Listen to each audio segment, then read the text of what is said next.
Assalamualaikum guys, ketemu lagi sama aku Fitri Lestari di KPI Podcast. Bersama bintang tamu kita hari ini, yaitu seseorang atau sosok yang harum banget namanya di kampus, yaitu Duta Kampus FIUIK pada tahun 2022-2023. Inilah dia, Bang Dodi Cahyadi. Assalamualaikum teman-teman. Waalaikumsalam. Gimana nih Bang kabarnya? Alhamdulillah sehat, walafiat insyaallah. Gimana kabarnya, sehat ya? Alhamdulillah sehat Bang. Oh iya Bang, Siap. Abang KKN gimana nih waktu kemarin? Jadi kemarin itu KKN, alhamdulillah kemarin KKN paling jauh. KKN Paling kita jauh. di Tasikmalaya. Masya Allah. Karena kita kerjasama dengan salah satu lembaga. Terus kita buat campaign di sana, campaign tentang stunting, dan alhamdulillah selama kurang lebih 3 minggu di sana di Tasikmalaya. Karena kan kita lebih banyak risetnya yang lama itu. Kita lebih lama di Bogor, ngeriset dulu, kita cari bahan, dan kemudian baru terjun ke Tasik itu, kita terjun ke masyarakat ke sana langsung. Bagaimana sih stunting itu di Tasikmalaya? Kenapa kita pilih Tasikmalaya? Karena dulu itu di data BPS, data di Pemprov Jabar itu, Kota Tasik salah satu wilayah yang kasus stuntingnya itu paling tinggi. Makanya kita punya misi baik, bawa niat baik ke sana, ke Tasikmalaya.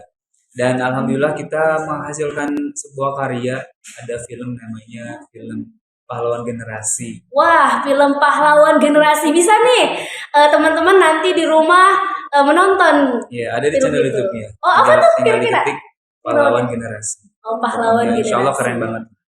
Mantap. Jadi memperlihatkan ke ciri khasan bahwa kita tuh tim kelompok kita tuh dari komunikasi penyiaran Islam. Terus selain pengalaman kakak nih, terus ada gak sih hal yang berkesan gitu selama kakak KKN kemarin gitu? Selama KKN yang paling berkesan adalah di sana kita banyak dapat hikmah, dapat pelajaran bagaimana cara kita untuk terus bersyukur kepada Allah, karena kita itu kan di sana kerjasama dengan puskesmas Urub namanya. Jadi puskesmas ini itu membawahi kurang lebih 4 kelurahan. Jadi kita itu setiap harinya keliling, kita ada kegiatan sosial, kita keliling ke 4 kelurahan. Bagaimana kita door to door memberikan ada sedikit bantuan lah untuk para penerima manfaat di sana. Jadi banyak hal, banyak hikmah yang kita dapatkan di sana, terutama pelajaran hidup di sana. Luar biasa banget. Bahkan ada salah satu lokasi itu kita pakai motor, kemudian udah nggak ada akses motor, terus kita jalan kaki lumayan agak jauh ke atas. Rumahnya paling pojok, udah di kayak pegunungan gitulah, di bawah gunung gitu. Dan dia cuma tinggal berdua. Ada neneknya, kemudian ada anaknya. Anaknya mohon maaf namanya disabilitas, kita ke sana. Dan di sana tuh bener-bener ya mengandung bawang lah gitu kalau kata anak sekarang ya. Intinya banyak pelajaran yang bisa kita ambil selama kita KKN di Tasikmalaya. Dan bener-bener the real KKN, bener-bener kuliah kerja nyata gitu kan, nggak cuman kita KKN yang mengajar di tidak iya atau sekolah-sekolah enggak, tapi kita benar-benar terjun ke masyarakat yang bawa manfaat di sana.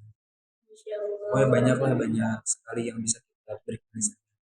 Dan yang paling berkesan juga, selain kita bawa program tentang stunting di Tasikmalaya, jadi kita bawa program kerjasama dengan salah satu lembaga pemberi beasiswa juga di KPI, namanya BEM USBNI. Itu ada program bantuan UMKM, dan itu sangat luar biasa sekali. Kita di sana mencari, mensortir UMKM yang ada di sana, pelaku usaha kecil, mikro di sana, dan alhamdulillah mereka sangat merasa terbantu sekali, karena ada yang peternak ayam, kemudian ada yang jualan sayur, ada toko kelontongan. Itu yang menjadi tantangan kita, bagaimana kita sebagai mahasiswa mampu memberikan dampak positif selama kita KKN di sana. Intinya selama di sana benar-benar kita manfaatkan dengan hal-hal yang baik. Kurang lebih 3 minggu lah di sana. Ketika teman-teman itu berangkat KKN itu di tanggal 11 Agustus kalau nggak salah. Kalau kita agak mundur seminggu, karena memang kita lama di riset itu. Tapi tadi ketika kita sampai sana kita sudah siap senjata untuk perang. Perang. Jadi tidak mempersiapkan lagi. Iya, udah tinggal eksekusi di sana. Makanya kita memang di sana cuma 3 minggu aja. Masya Allah. Paling jauh sih di antara teman-teman KPI yang KKN di FAI lah ya. Kita paling jauh di Tasikmalaya. Jadi nggak ada monef, nggak ada monitoring atau evaluasi dari yang kampus. Jadi langsung walaupun langsung terjun tapi telah menyiapkan terlebih dahulu. Iya. Itu tapi lo keren banget Kak. Itu tadi Masya memang Allah. di KPI itu kita diajarkan ada yang namanya mungkin kalau misalnya kita belajar ada yang namanya praproduksi, kemudian produksi, ada pasca produksi. Jadi praproduksi itu benar-benar harus dipersiapkan semaksimal. Masya Allah. Berarti telah tercapai gitu ya. Alhamdulillah. Lanjut lagi nih Kak ke pertanyaan selanjutnya. Apa nih kesibukan Kakak sekarang-sekarang ini selain pergi ke kuliah? Oh, selain kuliah, kesibukan saya itu sekarang lagi persiapan mau PPL ya, mau magang industri. Kebetulan alhamdulillah terpilih di salah satu lembaga sensor film di Jakarta, tapi masih dalam antrian, belum berangkat makanya sekarang masih santai. Kemudian selain persiapan magang PPL, lagi sibuk juga mulai nyusun skripsi karena memang dari awal masuk kuliah saya udah membuat timeline kuliah. Jadi kuliah itu jangan cuma ngalir mengikuti suasana, ngikutin mood kita aja, tapi harus benar-benar disiapkan. Makanya target saya itu 3.6 dari awal. 3,5 tahun harus sudah selesai. Makanya target Masya itu Allah. di semester 7 Desember lah insya Allah harus sudah sidang skripsi. Jadi selain kesibukan kuliah, kemudian nyusun skripsi, persiapan magang, di luar itu ada kesibukan di pesantren, ada apa namanya mengurus salah satu pesantren tahfiz di Bogor, kemudian aktif di kegiatan dakwah, banyak hal lah intinya hal-hal yang memang bermanfaat. Iya, Fitri kan ngeliat nih Kak di Instagram Kakak banyak Siap. banget kegiatan-kegiatan positif Iya. yang emang Kakak lakuin dalam kehidupan sehari-hari Kakak. Nah, gimana sih caranya Kakak membagi waktu Kakak sampai Kakak itu bisa kuliah iya, aktif di sana iya, aktif di sini iya, sampai di kampus tuh kelihatan banget nih. Oh, Kak Dodi lagi gitu. Acara ini kampus, acara besar kampus gitu. Ada Kak Dodi lagi. Gimana tuh Kakak bisa menyesuaikan gitu? Makanya kamu harus ikut hima. Terima. Keren nggak? Jadi di organisasi itu diajarkan bagaimana manajemen waktu. Jadi kamu harus ikut hima nggak? Aku belum, Nah. soalnya Hima belum ada rekrutmen nih. Nanti wajib ikut hima ya nih. Karena memang betul orang-orang yang punya latar belakang organisasi dan orang-orang yang tidak punya latar organisasi itu beda.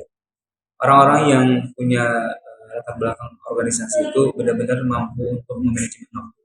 Bagaimana cara dia dari hari ke hari, dari menit ke menit, dari jam ke jam itu memanfaatkan waktunya itu biar nggak sia-sia. Dan berbicara tentang kesibukan, yang bisa mengukur kapasitas diri kita itu diri kita sendiri. Makanya jangan memaksakan. Kita pengen sibuk nih, pengen kelihatan aktif, pengen kelihatan produktif, tapi kita memaksakan. Artinya kita itu punya satu fokus. Fokus ini bakal pecah kemana-mana.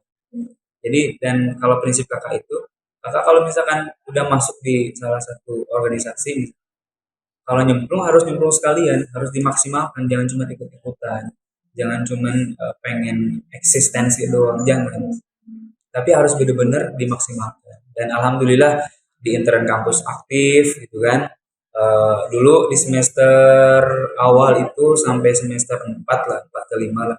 Dulu kan aktif di HIMA, kemudian naik lagi ke BEM universitas, kemudian aktif sekarang di duta fakultas, duta kampus. Pokoknya banyak hal-hal yang memang bisa kita manfaatkan selama dari kampus. Intinya jangan jadi mahasiswa yang kupu-kupu kuliah pulang. Oke, tapi Masya Allah banget gitu sosok kakak itu kelihatannya tuh aktif, selain aktif juga kakak tuh menginspirasi banyak orang. Allah. Sehingga banyak orang tuh kayak gimana sih jadi kayak kakak aktif tapi kakak bisa memanage dengan baik. Ternyata kakak itu selalu mempersiapkan segalanya ya dari penting. awal. Sesuatu itu harus kita persiapkan. Itu tadi kayak kita mau bikin film, kayak kita mau bikin movie gitu, apapun itu. Pakai rumus yang tadi, ada pasca produksinya, ada produksinya, ada pasca, ada praproduksi, produksi kemudian ada pasca produksi. Jadi harus benar-benar semuanya dipersiapkan.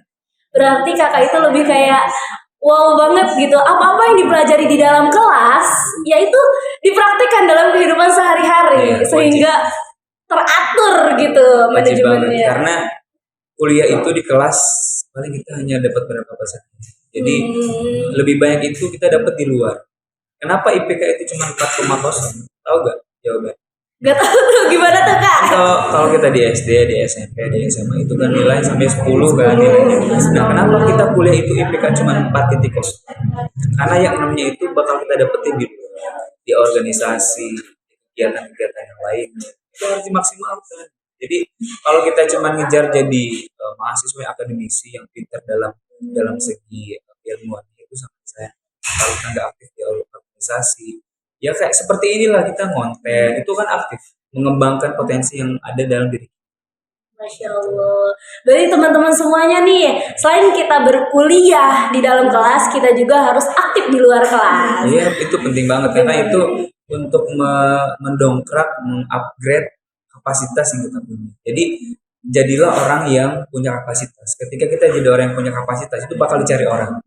Orang yang berkapasitas itu artinya orang yang punya kemampuan. Mau itu soft skill-nya, mau itu hard skill-nya itu bakal dicari orang. Karena di era digital seperti ini penting banget jadi orang yang punya kapasitas. Nah, Jangan cuma pintar doang.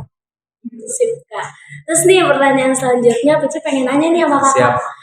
Apa sih KPI menurut sudut pandang kakak itu?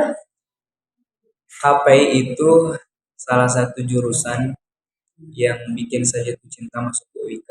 Masya Allah. Karena dari awal memang saya itu lebih condong. Jadi kita itu harus tahu kecondongan kita itu sukanya kemana sih. Saya pribadi itu lebih condong ke dunia komunikasi karena saya pengen belajar tentang ilmu public speaking yang baik seperti apa. Kemudian saya senang di dunia media broadcasting gitu kan. Makanya sekarang saya sudah dari awal masuk kuliah sudah mulai merintis. Ada salah satu media yang memang ya media masih amatiran lah. Tapi saya punya mimpi setelah lulus ini saya harus punya media yang besar. Amin. Jadi KPI itu ya salah satu second home-nya saya di kampus lah. Rumah kedua saya di kampus. Jadi buat teman-teman yang udah masuk KPI jangan nyesel, terus semangat, terus memberikan inspirasi buat yang lain. Jangan merasa kalian salah masuk prodi atau salah masuk jurusan, enggak. KPI itu salah satu jawaban ketika teman-teman bingung mau kemana. Masya Allah. Berarti sama aja kalau misalkan kakak itu memilih program studi KPI ini sebagai salah satu bahwa kakak itu memiliki mimpi yang mimpinya itu KPI ini sebagai jalan gitu Ya, ya. betul. KPI ini menjadi salah satu jalan di mana saya itu untuk mencari ilmu tentang mimpi yang saya punya gitu. Di sisi lain memang KPI kita harus bangga. KPI itu salah satu prodi yang punya akreditasi A gitu kan. Belibet banget. Iya. Tapi di sisi lain juga percuma kalau misalkan ketika prodi itu punya akreditasi A tapi kita nggak punya kemauan, nggak punya kemampuan itu percuma. Makanya yang bisa membesarkan prodi kita tercinta itu adalah mahasiswa. Jadi kita harus sama-sama harus bareng-bareng membesarkan prodi kita tercinta ini, mensyiarkan, kemudian memasyhurkan, memperkenalkan ke orang-orang banyak. Karena di era sekarang itu masih banyak orang-orang yang belum tahu KPI itu apa sih. Tanya kan KPI itu kan Komisi Penyiaran Indonesia kan. Iya. Padahal kan KPI itu kan luas banget gitu. Salah satunya di kampus kita ada KPI. Oke nih. Terus apa nih kak? Kan kakak sekarang udah semester 7 nih. Iya. Mata pelajaran apa yang kakak suka gitu dari semester 1 ke semester 7 ini? Di semester 4 atau 5 ya dulu itu tuh ada mata kuliah di produksi film lah. Karena kan memang dari awal tuh lebih condong ke film sama komunikasinya ya, public speakingnya gitu kan. Itu salah satu mata kuliah yang betul-betul saya ngerasa di situ saya banyak belajar gimana cara bikin film yang betul, yang bagus, yang tersistematis. Itu betul-betul saya dapatkan di situ. Dulu Pak Iqbal itu kita masih zaman Covid, masih zaman pandemi lagi awal-awal naiknya itu, dan itu masih online. Jadi dulu itu nggak ada pembagian tim praproduksi, tim produksi, tim pasca itu benar-benar kakak masuk ke semua tim itu. Jadi Wow, masuk ke betul-betul semua tim. masuk ke semua tim, kakak yang ngeriset, kakak yang produksi bareng-bareng teman-teman, terus kakak juga bantu nemenin ngeditnya gitu kan, pasca produksinya betul-betul kita kawal. Jadi banyaklah mata kuliah yang memang sangat sangat berkesan, sangat bermanfaat. Di antaranya itu di ada produksi film sama public speaking. Kalau public speaking kan ada apa ya? Iya, Mas. Berarti lebih ke produksi, pokoknya lebih ke pelajaran jurnalistik Jurnalistik, dan perfilman, perfilman. kemudian di ilmu komunikasinya.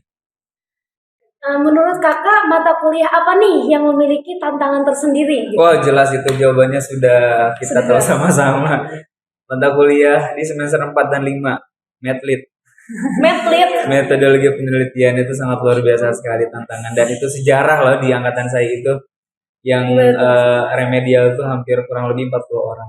40 orang? Remedial. Masya Allah, kayaknya ini Medlit. benar-benar susah Tantangan, banget. tapi itu menjadi survive buat kita gimana kita serius apa enggak mau belajar. Karena memang di semester 4-5 itu kan ada Medlit. Justru itu pertama kali kita start untuk nanti mempersiapkan penyusunan skripsi. Kalau misalkan di 4-5-nya ini udah lulus, ya kita udah gampang nanti nyusun skripsi di semester 7, nggak bingung lagi. Penelitian tentang apa kakak waktu itu? Dulu pakai metode kualitatif. Oh, kualitatif. Tapi kalau sekarang nyusun skripsi pengen coba di kuantitatif.